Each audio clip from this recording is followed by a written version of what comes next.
Very good morning. It's Penuel, the Black Pen. I'd just like to send my congratulations to the new leader group of the ANC in kwaZulu, specifically the leader, the Usboniso Duma.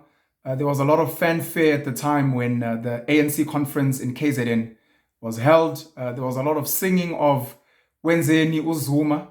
And yeah, it seems like a arguably new faction has kind of won in that space. So congrats again to Duma and the other leaders that were elected. And Hadi to Usihle Zigalala. I would like to commend Usihle Zigalala for all the work that he's done in kwaZulu. I'd also like to commend him for the exemplary way in which he has now stepped down. Of course, understanding that there's a lot of violence in politics, and in particular kwaZulu, there's a lot of violence. So I'm glad that he stepped down, and I'm hoping that it's an example to other leaders that when new leadership has come in, gracefully step down, hand over, and make sure that you remain as a mentor and a guide for the people that are coming in. News have come out recently stating from Usboniso Duma himself that the ANC in kwaZulu may be behind Cyril Ramaphosa in the upcoming national conference in December. He's not necessarily saying that they will back Cyril Ramaphosa, but he's saying that for some of the qualities that they're looking for in the African National Congress, he may be one of the candidates for that. We also have to understand that in the ANC, is very sadly and very archaically, they've got this hierarchy structure that seems to keep out a lot of young leaders, a lot of progressive, innovative leaders. Outside of Cyril Ramaphosa, you've obviously got Udidi Mabuza, you've got Uzweli Mkhize from kwaZulu, you've got Ulindiwe Sisulu, you might have an Ace Magashule throwing his hat in the ring. And I don't know if there are many other candidates that might be available for that conference. You know, maybe a Gwede Mantashe, as old as he is, the timer, you know, but they seem to not have a lot of dynamic, young, innovative leaders. And it's literally going to be picking from one of the people that I've mentioned from now. And you may find that Cyril may win. I was with Gayton McKenzie last week and I told him I'm going to steal this because he said it, but I'm going to steal it. Gayton reckons that come December, we've got one of two options or one of two outcomes in the ANC. If Cyril Ramaphosa loses, he believes that the Zuma faction will get Cyril arrested for Palapala and any other thing that he may be linked to. They will be unrelenting and they will push. I told him that I don't believe that. I think the ANC actually protects its own. That's why Zuma has been allowed to keep kicking the arms deal case over for so long to this day. You know, and some of the other ANC leaders who have been accused of corruption, of whatever, wheeling and dealing, the Ace Magashules of this world, they're not really in prison. There may be court cases, but they're constantly pending, constantly rolled forward. So even if a Cyril loses, I don't really know if the ANC will get him arrested. That's what Gayton says anyways. He said if Cyril Ramaphosa wins, he doesn't believe Ace Magashule and the Zuma faction will wait another 5 years to potentially contest for power. And in his opinion, he believed that there will be a breakaway party from the ANC for the Zuma faction. We're calling it the Zuma faction. It's not necessarily the Zuma faction.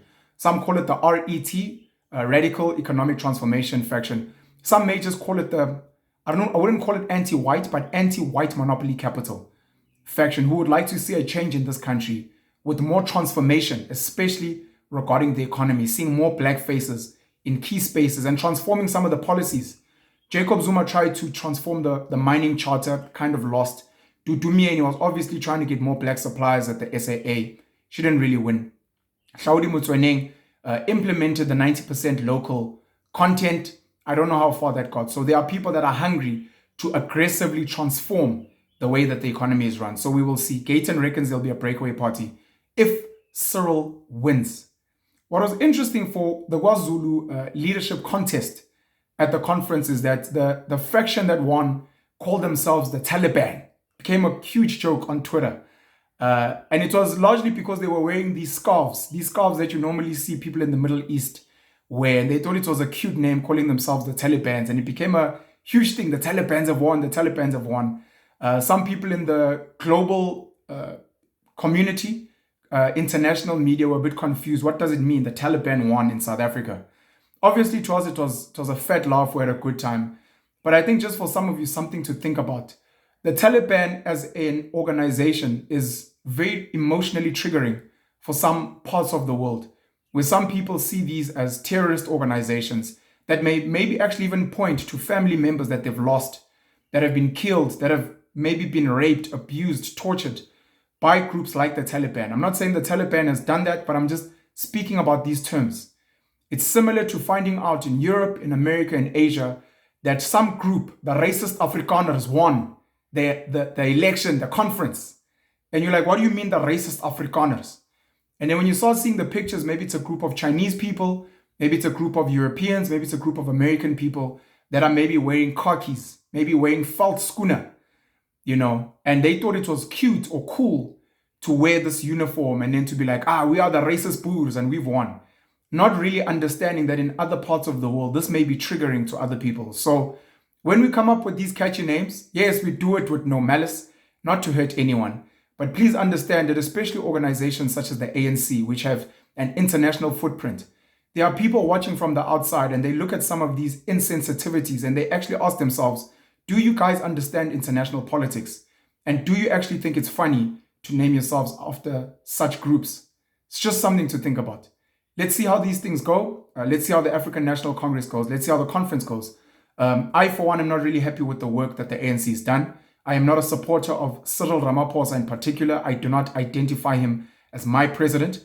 I do respect him for some of the work that he has to do. Obviously, when the lockdown and those things happened, I was incredibly, incredibly upset. But I respected some of the laws that we were forced to respect. We'll see how the elections go, and I'm hoping to be part of the voices that speak louder to a coalition government in 2024 that is going to ask more ANC leaders, especially young ones, to speak louder and to do more work on the ground. Someone like a Duduzane Zuma was putting his hand up. Gayton McKenzie is doing amazing at the PA. Herman Mashaba is doing amazing at Action SA. We've got guys like Ian Cameron at Action Society, Gift of the Givers, AfriForum. There are people that are putting in work. And if the ANC is just going to be obsessed with the conferences, obsessed with titles, obsessed with making sure that they are close to the tenders and procurement officers, we're going to have a problem. And if Usboniso Duma and the leadership of ANC kwaZulu has already been bribed or is looking to get paid at the national conference, it's just going to be a greater dismantling of the ANC, which we already know has been captured with money, as is what happened in the conference that got Cyril Ramaphosa elected in the first place. It's up to you guys, especially if you're an ANC member, to do better. Serve people on the ground, make sure that you're becoming more vocal, make sure that you're ensuring that the right leadership is getting into the positions. Penuel the Black Pen, and also shout out to Mcebo Dlamini and his interview that he did. I haven't watched it, I saw some clips. I'm going to watch the full thing and I'm looking forward to hearing his very refreshing young voice as an ANC member. And I'm hoping that sooner or later I can get him onto either the Virtual Mkuku podcast or onto the Penwell show so that we can have a really, really robust engagement about this country and about the future of this nation and what young people need to be doing at this juncture. Love you guys very much. Have a great day. Cheers.